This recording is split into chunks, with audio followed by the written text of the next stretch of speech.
Hello and welcome to another edition, a live stream edition of the John Keim Report.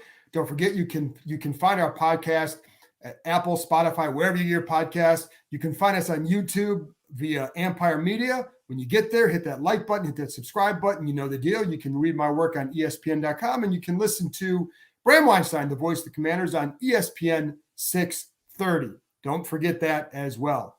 Bram, I have no words and a lot to say. How's that after a 3-4 start? This is not where I thought. It's funny because I say it's not where I thought they would be. I thought they'd probably be 4-3, so we're talking one game off.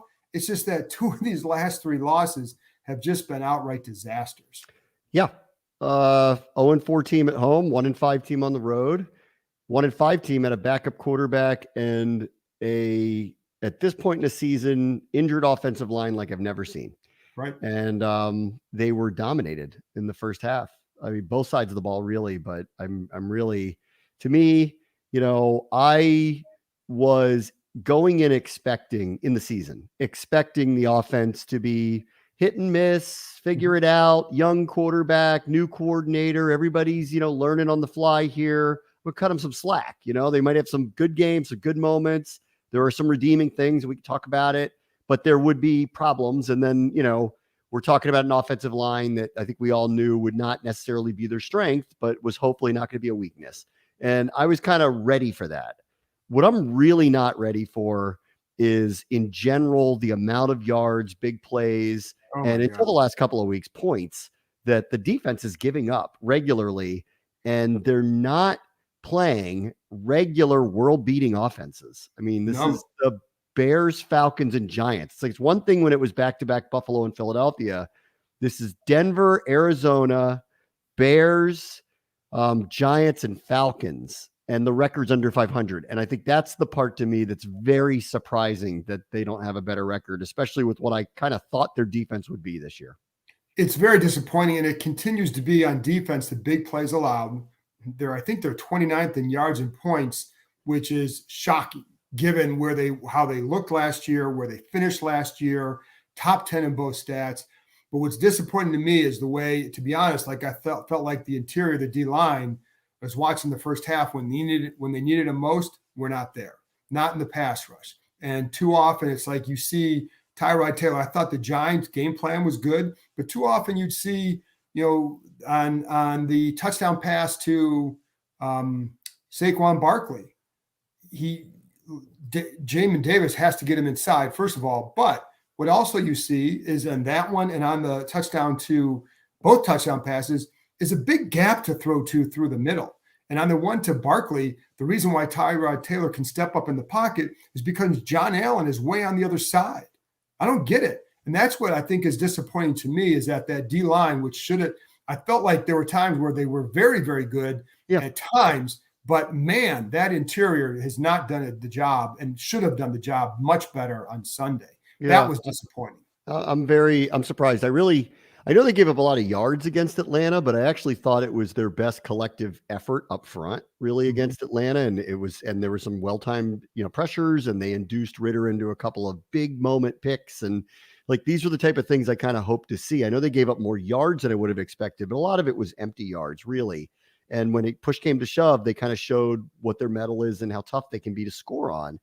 And this past week, I mean, there were 4 drives out of 5 where the Giants were walking up and down the field on them. Yeah. And I'm with you. I'm surprised that the defensive line did not just control it, but dominate the game. And, a lot of people always want to be like, look, these are NFL players. It's not like I know you say guys off the street, one of the guys off the street who's famously straight off the couch was a first round pick, 10 years ago, but was, the other guy who started, he's played in the NFL before. It's not like, he'd never played before and they found him from Mankato State, that's not what happened. But still, if the strength of your team, the heartbeat of your team, the core of your team, and the group that is supposed to kind of lead you wherever you're going to go is not controlling the game for you, especially when they have an advantage, which they did, then I really don't know what the answer is going to be. So to me, it's been disappointing, and I'm surprised at times. I've grown so accustomed to seeing Payne and Allen blow things up constantly that I've been surprised how rarely one or the other or not both are regularly doing it. And so I think that's been, I don't want to put the blame on them, and like, Well, certainly don't want to pick up John Allen today after after his locker room performance the other day. And I know he's frustrated, but like, again, like these are your core players. This is the core of your team. This is your strength. Like it would be as if the Eagles just stopped being a good run offense. And I would be like, well, there's your problem. Like, how in the world are they a bad run offense? Like, I look at the Washington defense and I go, this front needs to control games. That's as far as they're going to go. And if they don't, they're going to have a problem.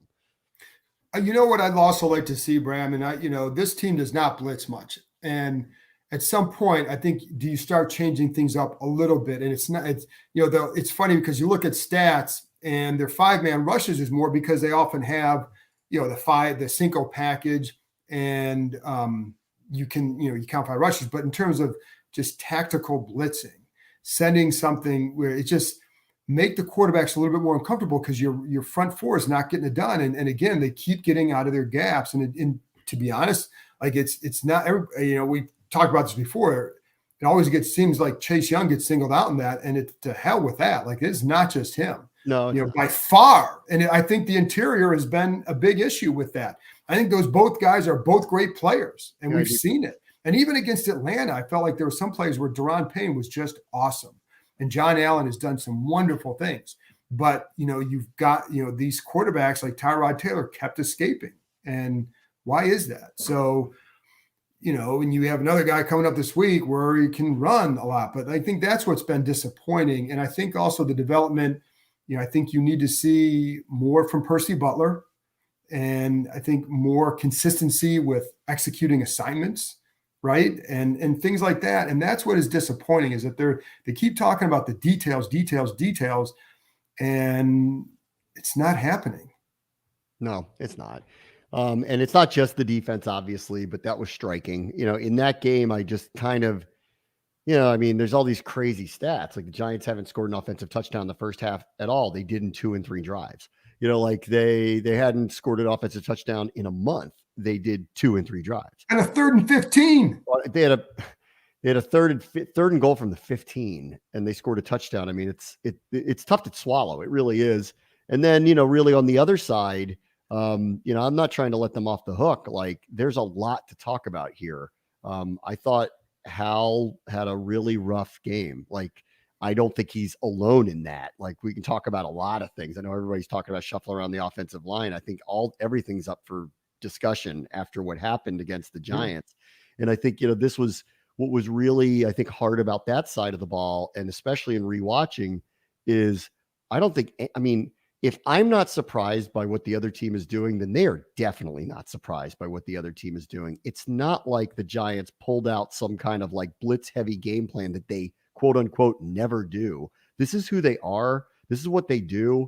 And the Commanders seemed wholly unprepared for it, especially early in the game. Really did. I mean, the line had problems picking up who they were supposed to pick up. I mean, there were a couple sacks, John, where 3 offensive linemen were beat. Like, so I talked about that on the film review part, and that was one, little stunt to the side where Sadiq Charles, they got 3 guys blocking down. It was amazing. 3 guys blocking. 3 guys are beat on 1 sack. I mean, like, so and then, Hal, does he hang on to the ball a little too much sometimes? Yeah. Should he read this faster, get rid of it? Sure. But then you hear things like Terry McLaurin in the locker room saying, when teams are doing things like this, there are some answers. I'd like to see us go to it a little bit earlier, which is a very diplomatic way of saying, I think we should have gotten away from our script. So it is really everybody here. And, Hal's getting hit a ton. He's taking 1 million sacks. He was far more inaccurate this week than he's been in previous weeks. He had shown some signs of inaccuracy in Atlanta.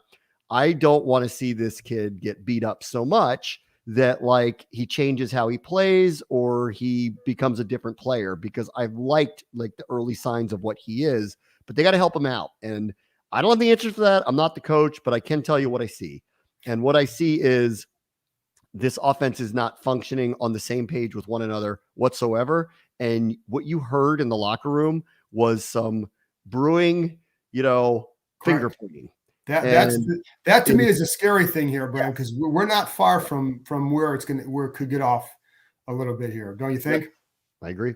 Yeah. That's the part with all of this, going on, everything that's circling with new ownership and everybody's being measured. And now, I thought it was a tinderbox waiting to happen when you have that many starters on expiring contracts, which we can get into because the trade deadline's coming up, that you really needed to start really, really well to not have these types of conversations very, very, very soon. And, the only answer to it is fixes and winning. And look who's coming to town this week. I mean, I know they've been, at times extremely competitive with this team, including a month ago.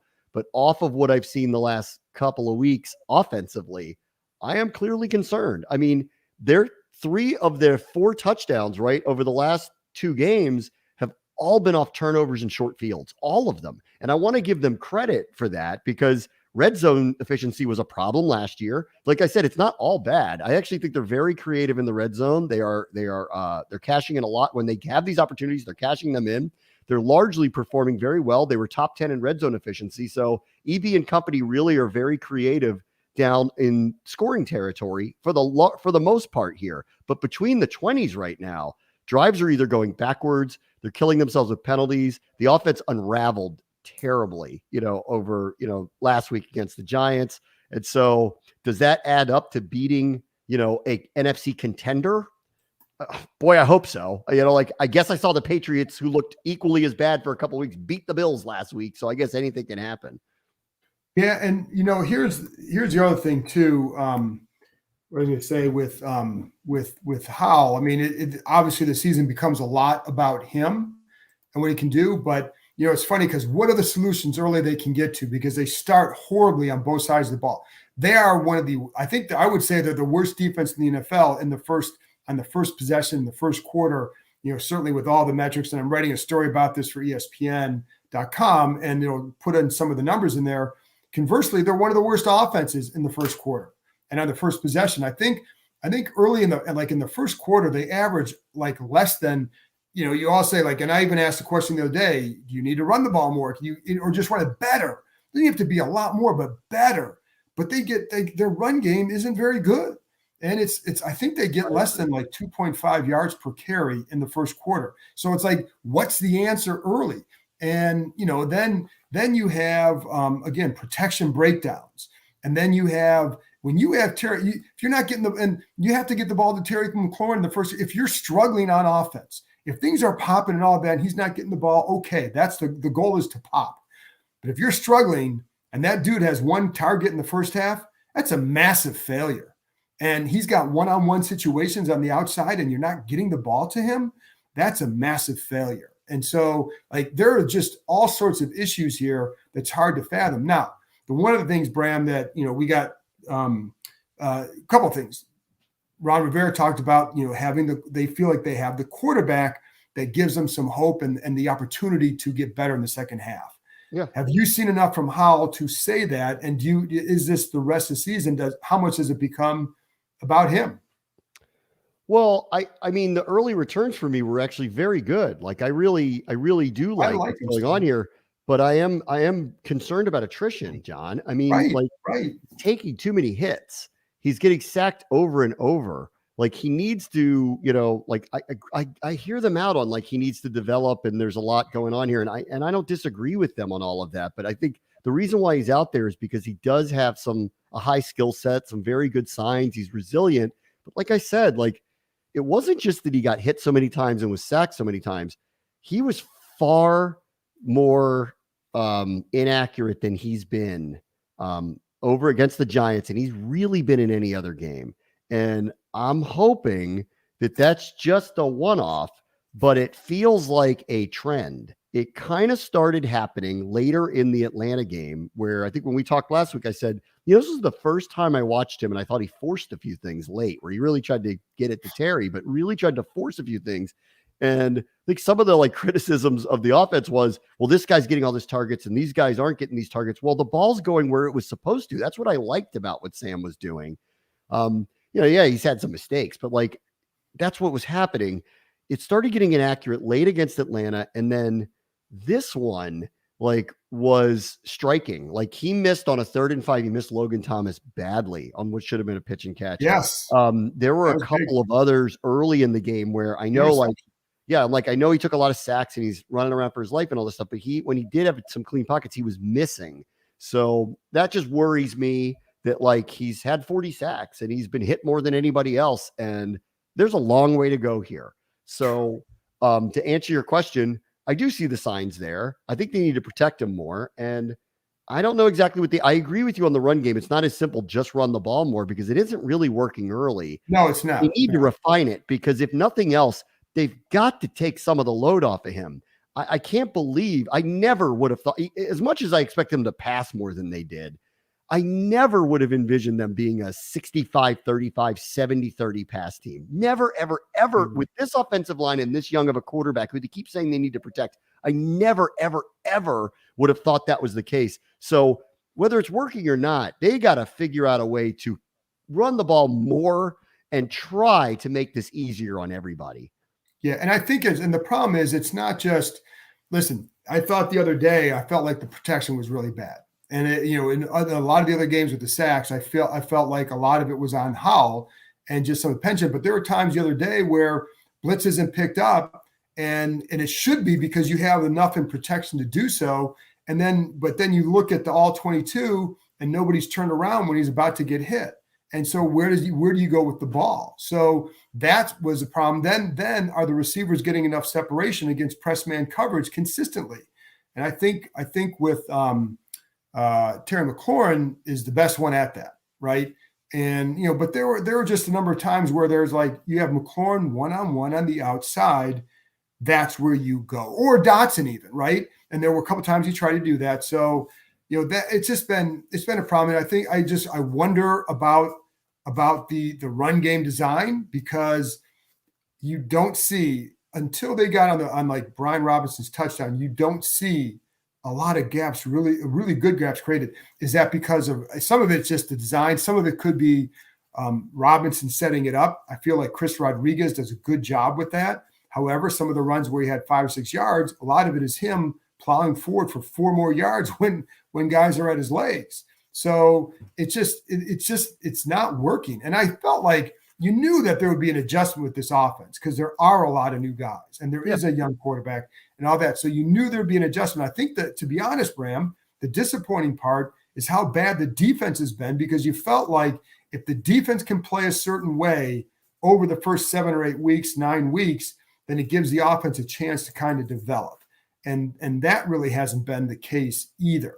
So that, I think, has been the most disappointing part because that was the proven, quote unquote, side of the ball. Yeah. So, but again, my bar is just higher for them. Like the bar is really low for them right now. Yeah. But I mean, like going in, like the bar's high. This is the bar I expect you to clear. The offense, I was willing to sit back and go, all right, let's see what we got for a few weeks. And then hopefully it'll grow from there. And then hopefully it'll get better. And when we turn the corner in the second half of the season, as long as we're competitive, let's see what we got. And I was excited about that idea. The defense being a bottom 5 in yards allowed and bottom 3 in points allowed. And I know the last couple of weeks they haven't given up a ton of points, but how in the world would they have to those offenses that they faced? I mean honestly, like how in the world, John, they're a bottom 3 scoring defense. They've played Arizona, the Giants, Atlanta, and Chicago. Like none of them are high scoring offenses. Like how in the world could you be that level of a scoring defense? It's hard to envision. It's hard to imagine. And, this is the time of year typically when things kind of steal themselves and they get better. I think, everyone has a short memory. Like there were very, very rough issues early last year where they're giving up massive big plays and they're getting blown out and big giant holes. And they came back in some and didn't in others. Like the first Eagles matchup last year was a complete, not unlike what happened last week. The first half was ridiculous. They found a way to turn it around. My concern here is like the ground's very shaky here, John. I mean, like we have not heard smoke signals from this ownership group about what they are thinking right now. And I believe that, purposefully they've allowed this just to play out, which I think is the right thing to do. But now that the record is what it is, now that they've lost the games that they've lost the last couple of weeks, there's a trade deadline coming up and they have a lot of expiring contracts. And I'm not here to propose anything. I'm just telling you, if I'm them, I'm thinking about some of this stuff. And that's where I wanted to get to. And because before we get to the trade deadline real quick, are there any changes you think that could be made on that line that could help them? Like, Nick Gates had a rough game and has been very inconsistent. Would Tyler Larson, other people are asking this, and I wonder it myself, would he be a better option for them inside? And, I wonder what they do at left guard with Sadiq Charles with the calf injury. Can Chris Paul, I don't think Chris Paul is going to be the answer, but who knows? Are there any changes that you feel could be made? Because they're not changing the tackles. No. And I mean, I don't know how they could or would and think that it's going to be, that much better. I think the interior of the offensive line, which I was excited about of the line, was really taken advantage of, obviously, this past week. And Nick Gates had a rough game. I mean, a really rough game. Do you make a shift like that? I don't know. I mean, I'd really have to want to go back actually and watch the Philly tape again to get a better sense of how they handled the point of attack. Because why would you, if you felt like you were successful offensively against them, why would you shuffle everything around as you get set for a rematch? I would feel relatively confident, assuming health. Charles is a different situation. We'll have to wait and see what it is with him. But I don't think I'm going in that direction. Do you want to put Chris Paul in? I think that would signal to the other team that you plan to become much more of a rush offense than you do of a pass offense. But I don't know that that's the worst thing in the world, frankly. So I don't know that there really is not a lot. There's no magic wand. They can do. I mean, it would be the best way I could put it. I don't think there's a lot they can do other than shuffle a deck for the sake of shuffling the deck. I do think you again, my thing is there are certain guys you need to get the ball early to. And do you incorporate Chris Rodriguez a little bit more for some more consistency in the run game? Yeah. There aren't these major moves that are going to make this, I think with Bieniemy, I think the offense, there's a disconnect, I would just say. And I think that, is that because he doesn't know is he still learning that he's not in Kansas City and can't call a certain way for this group? I don't know. The other thing is with the trade deadline. So with the trade deadline, here's what I know. First of all, the talk about them announcing that Chase Young and Montez Sweat are, they're out there. Teams have been calling on these guys for a long time. For months. This is not anything new that teams call to other teams all the time. So they're always gauging what someone's value is. I can tell you they've received no offers for them at this point. However, if they lose, then I'm like you. I don't know what's going to happen. And then it's what is their value? What would it take for you to trade them right now, as opposed to waiting to see how the rest of the year goes? And then the compensation you would get, can you sign one or both? And if you don't get a good draft pick now, why would you trade him? I don't know that you're going to get, you're certainly not getting a first round pick for anybody. Not at all. What's really interesting about it? Knowing what the situation was, the new ownership comes in, they're going to give everybody a chance to present their vision. They're going to give everybody a chance to do their jobs. And I feel like I haven't felt like anybody's been undermined throughout this process whatsoever. I think they're sitting back watching and they're letting things go, and we'll see what happens. If things started really, really bad, 1-5 or something like that, I think we all know what would be coming. And if they started 5-1, I think we would have been great, let it play out. And let's just see where we are in December, January, right? It's this middle spot that's so difficult. If I was sitting in the room with them, that I think it's hard to gauge what to do. Ron Rivera is not going to trade anybody. Why would he? He's not going to undermine his own staff and make it harder for himself to win, to set up somebody else for next year. So he's not motivated to do that, which means the ownership would have to dictate something like that happening. But they have not yet inserted themselves, at least as far as I know, in that way. So if they do so, they're undermining their own coach. So that could spiral the season. And at the same time, I will hear out they have so many expiring contracts, one franchise tag, that they have to make decisions in the best interest of the team if they have no intention of signing some of these people to long-term deals and there's interest in them in the market. So they are in, welcome to ownership, guys. You are in the trickiest of spots. And I wish you guys luck with it, because I'm glad I'm not making that decision. I'm going to sit back and watch and see what you do. Right. And I don't, like I said, I just, to me, it depends on what somebody's willing to offer. There's also and here's the other thing. If the because the ownership could look at this and say, listen, Ron, this is what we want you to do.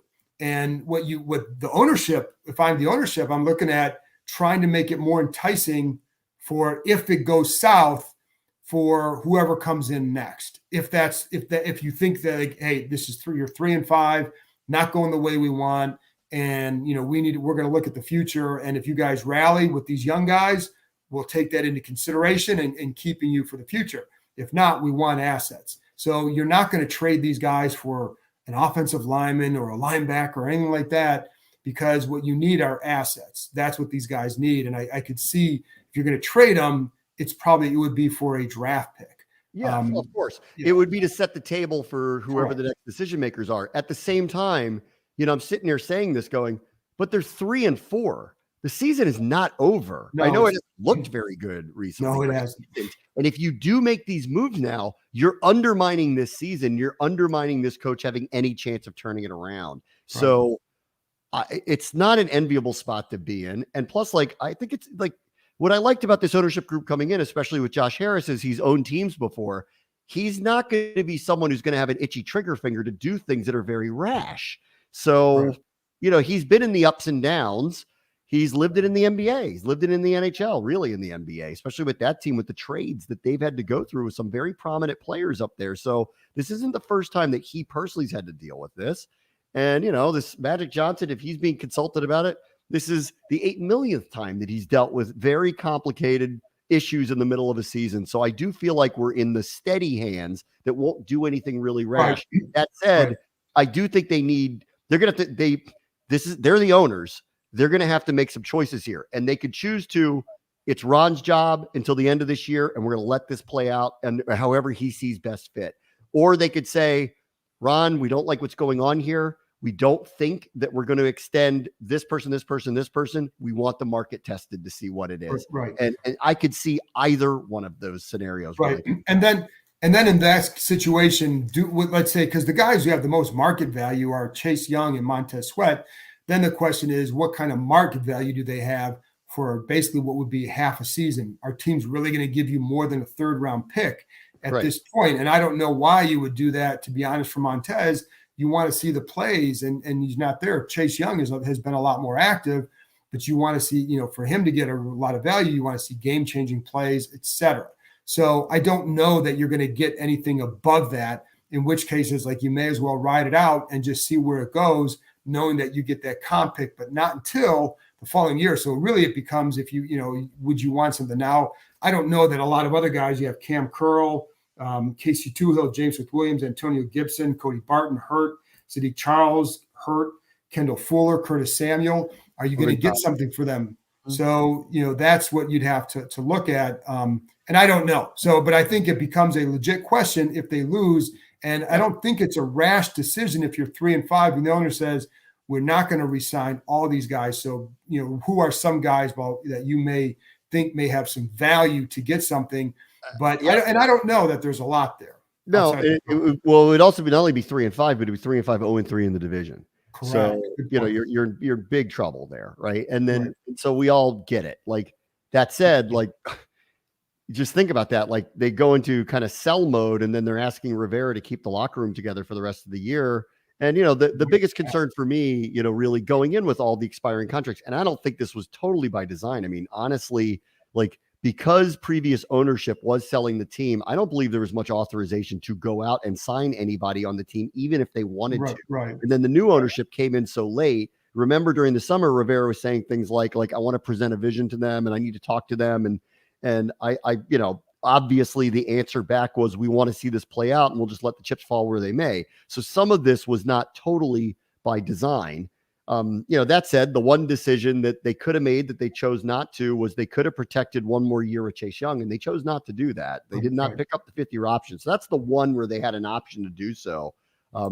But there are a lot of expiring contracts, and this can go a lot of different ways. And what concerns me is if the season kind of really turns, then it's going to be an every man for himself mentality, because everyone's going to get advice from their agents that they need to do what they need to do to, position themselves to get money either in Washington or somewhere else. And that's where I get worried. It becomes Lord of the Flies. And of course, that's not what I want out of this season at all. I'm hoping they stay competitive and they give themselves a chance. They are, again, 3-4. And it doesn't mean they can't win this weekend. And if they did, they're 4-4. I think we're having a very different conversation next Tuesday night, frankly. Sure. Oh yeah. And that's the thing in this league, it changes like that. But my, the concern that I have is that you need to start seeing them again. To me, it always just starts with playing good football, and they just haven't. And that is what I think has been the most disappointing thing. We got about a few more minutes. You got any questions up here that we need to answer?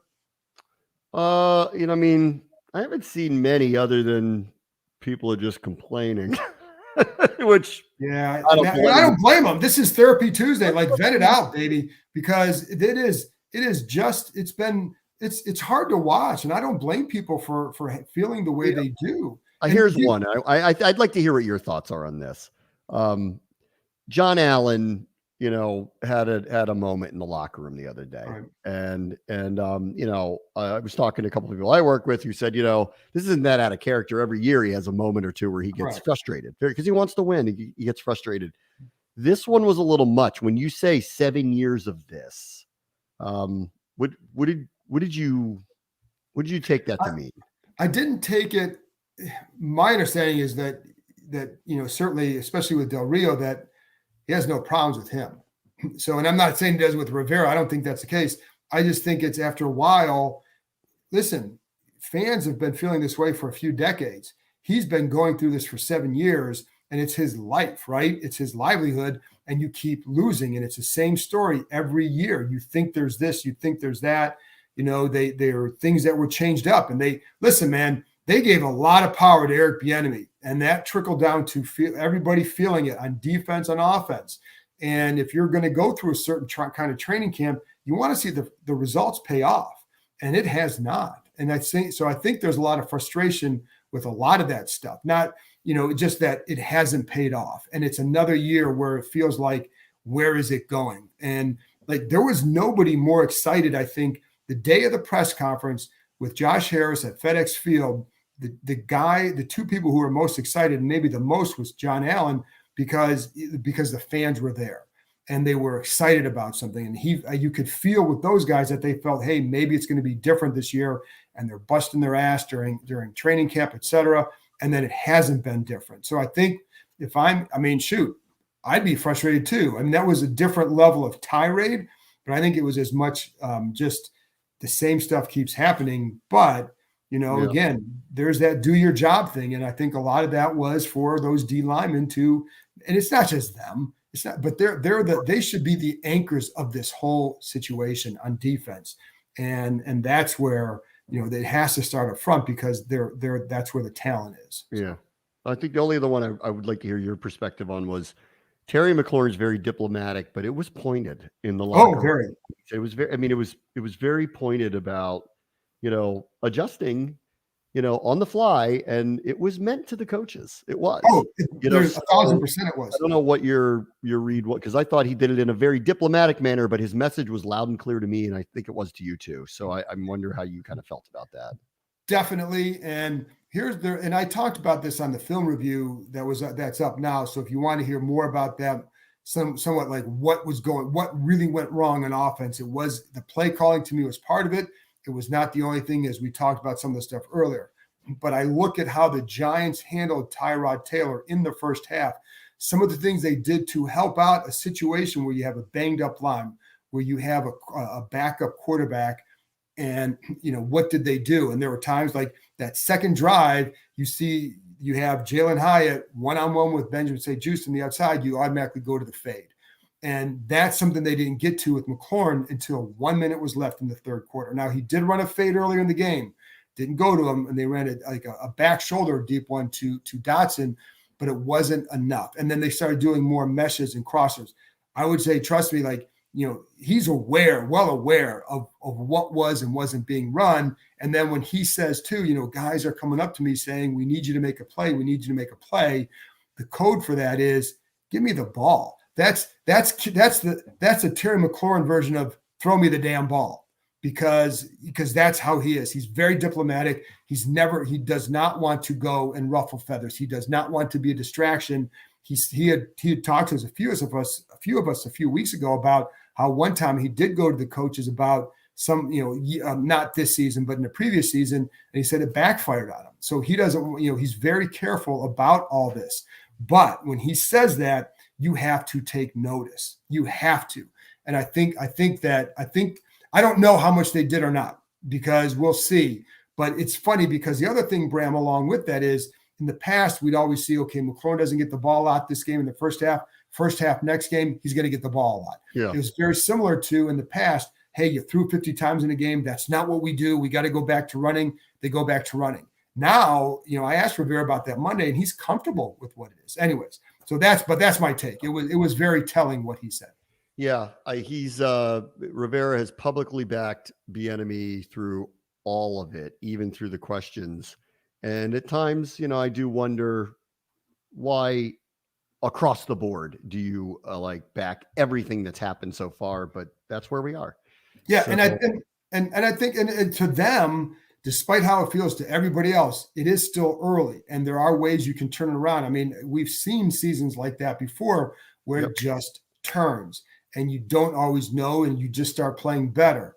Yep. But man, the schedule in the first 7 games was made for them to be in a better spot. Yeah, and they're not 4-3 instead of 3-4. Right? If yeah. they go for 2 in Philadelphia and get that win, you'll feel a little bit differently about everything, honestly. Yeah, I mean, if you listen, Sunday there were as bad as they played, there were still chances in the end, and that last play was a heartbreaker for them. But there were chances, and they just didn't capitalize. So we'll see. Listen, we say this every time, but if they beat this team on Sunday, then it all looks different. Well, you have to go out and do it. But it's going to be a tough one. It's funny, Bram, the last thing I'll say is after that Eagles game, I remember thinking they're going to win the second game because they went toe-to-toe with them. They looked good. It was not a moral victory, but they played not in all phases, the big plays, but they played well enough. You're thinking they picked them apart on D, with Washington's offense, picked them apart, but not playing well since. So anyways, Bram, that's all I got. Thanks everybody for tuning in again. I don't enjoy having these Therapy Tuesday sessions for you, but that's where we're at, folks. So I always appreciate you tuning in. Bram, thanks for joining me again. I'll be back on Thursday with another edition. We'll be talking to Sam Fortier of the Washington Post as we dig in deeper into some of these issues and looking forward to what might happen next. Talk to you next time.